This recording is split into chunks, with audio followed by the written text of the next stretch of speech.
Bismillahirrahmanirrahim.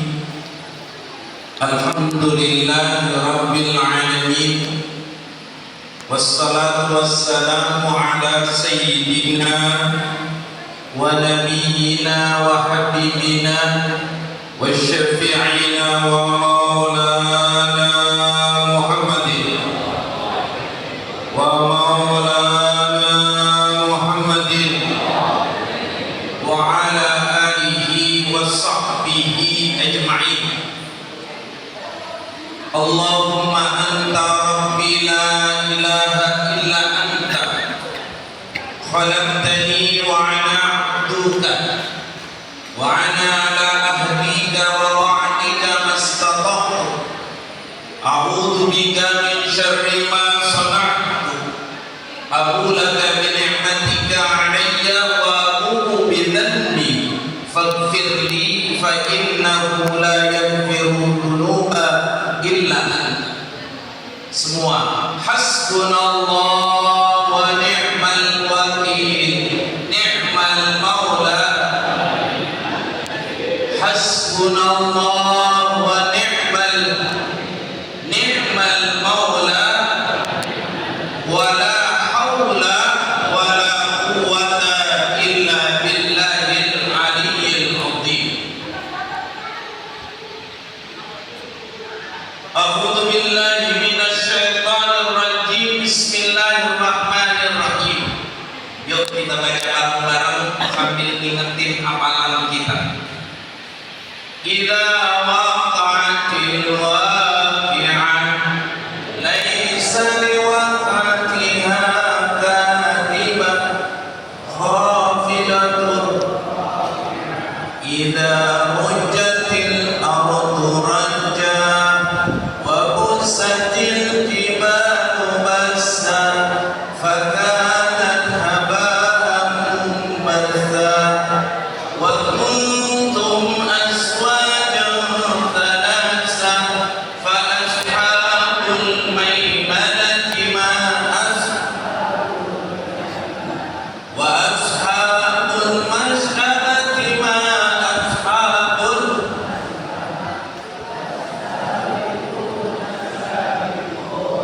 ulaikal muqarrabun fi jannatin na'im. Ila akhir ayat. Yang saya hormati para alim ulama, para kiai, para habaib, para guru, para pengurus Persila, wabil khusus guru kita Ambiya Kiai Haji Zawas, Dr. Salahuddin, Kiai Haji Mahmud, Kiai Haji Iin, semua yang duduk di tempat ini, rasa hormat takzim saya. Mudah-mudahan beliau semuanya sehat walafiat. Yang saya hormati guru-guru yang saya tidak sebutkan satu persatu, bertanda saya takdim hormat kepada guru-guru semuanya. Mudah-mudahan hadirin bapak-bapak, ibu-ibu, kesemuanya yang hadir dalam majlis ini diberikan rahmat oleh Allah Subhanahu wa taala. Wabil khusus kakanda Kiai Haji Jamalul Lail selaku sahibul masjid, mudah-mudahan beliau istiqamah. Jamaah sekalian yang berbahagia, ayat yang tadi saya baca adalah suratul waqi'ah. Di situ Allah Subhanahu wa taala menggambarkan ada 3 kelompok manusia. Apa? 3 kelompok manusia. Yang disebut pertama ashabul yamin, golongan kanan. Halo? Halo? Yang disebut pertama di dalam suratul waqi'ah bahwa kelompok manusia dibagi 3. Yang pertama yaitu ashabul yamin, kelompok bagian kanan. Siapa kelompok bagian kanan? Fi sidrin makhdud wa talhin mamdud wa dhillin mamdud wa ma'in masqud wa fakihatin katsiratin la maqtu'atin wa la mamnu'ah, dan seterusnya. Dia intinya golongan kanan dapat surga.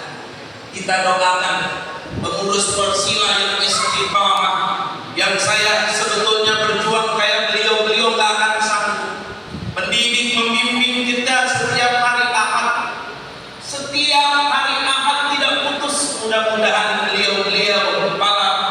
pengurus Persila wa ashabul yamin.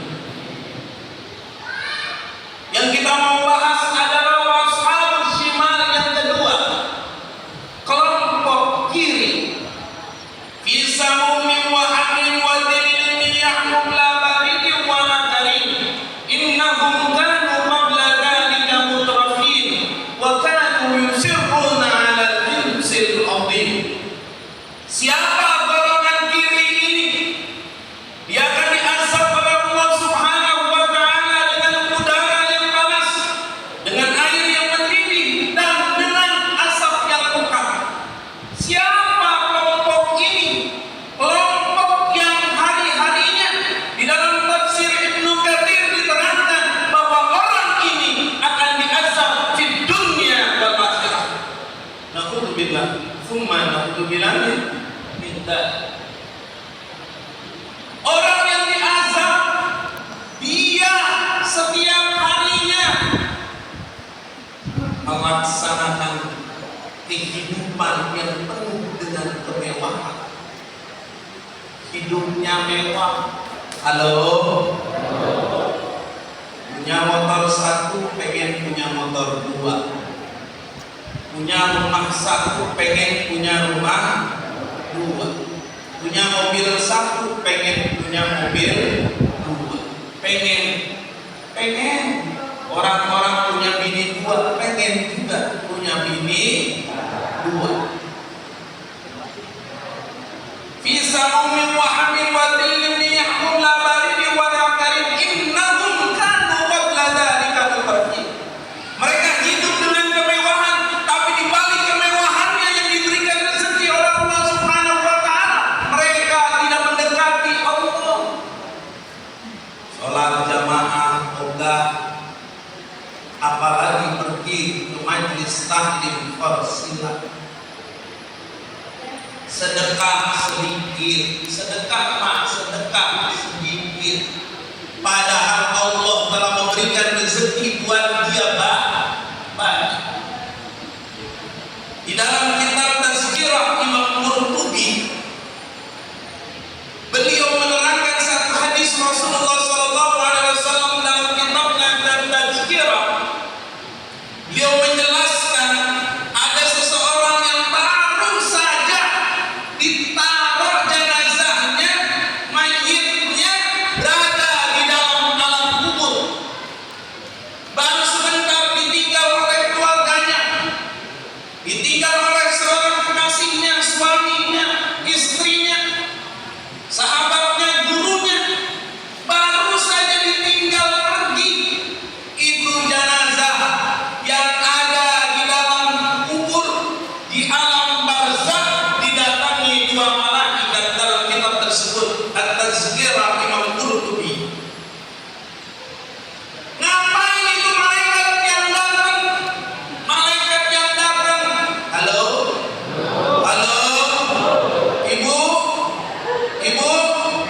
Malaikat itu ngapain? Yang pertama kata malaikat kepada orang yang barusan dikubur,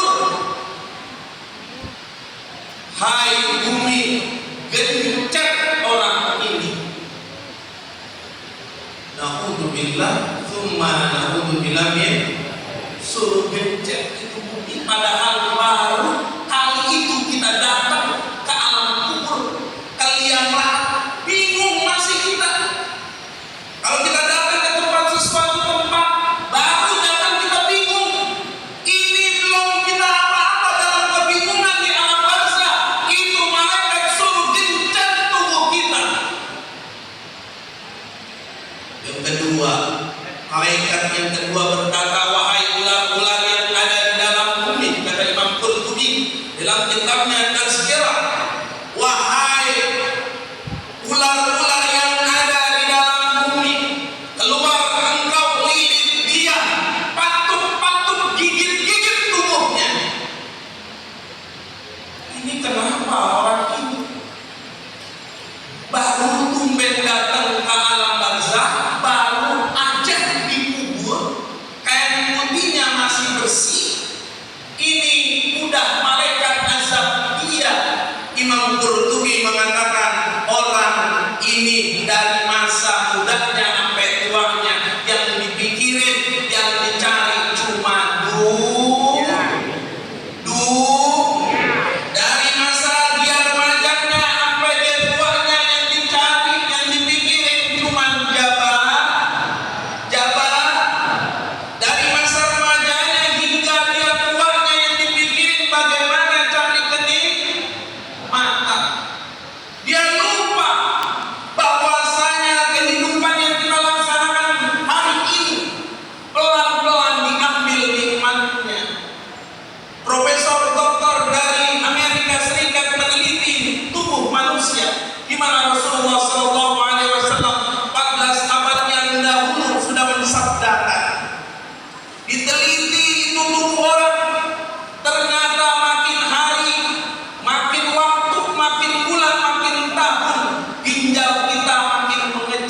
Ini yang disabdakan Nabi Muhammad sallallahu alaihi wasallam. Aktiru dzikra hadimul lazzat. Ingat-ingat, sering ingat bahwa ada pemutus kenikmatan di dalam tubuh kita. Apakah orang yang kena penyakit ginjal dia nakal? Belum tentu. Dia orang soleh, orang baik, tapi memang sudah masanya ginjalnya harus dirusak oleh Allah. Apakah orang yang kena jantung dia nakal? Dia salah, diazab? Belum tentu. Memang jantungnya sudah masanya dirusak oleh Allah. Kita yang duduk di sini, entar begitu kita bangun baru ngaji 2 jam, diri kita agak sempurna, sakit pinggang, berobat udah kemana-mana kagak beres-beres itu pinggang. Kenapa? Karena memang dirusak oleh Allah. Sunnatullahnya hari-hari kita makin hari bukan makin sehat, makin sakit. Saya dulu bisa jalan, bisa lari berkilo-kilo, sekarang umur 40 lebih tidak bisa. Cukup ya, mudah-mudahan banyak umur berkah. Kita doain para pengurus Persilat semuanya sehat, guru kita dan katanya udah cuci darah, mudah-mudahan sehat walafiat. Ibu saya itu guru 10 tahun cuci darah, seminggu 3 kali. Makanannya puasa tiap hari. Makanan apa yang mau dia makan? Tiap hari puasa. Keluar ada pernah. Tapi kena penyakit ginjal sudah menjadi sunnatullah. Mudah-mudahan dulu kita sehat. Ini mujahid, mudah-mudahan mujahid kita ini Allah Subhanahu wa taala panjangin umurnya. Bapak-bapak yang tidak seperti saya malas ke Persilat, bapak-bapak istiqomah ke Persilat, nanti ada hasil yang bagus di dalam hidup kita dan dalam kematian kita. Saya mohon maaf. Assalamualaikum warahmatullahi wabarakatuh.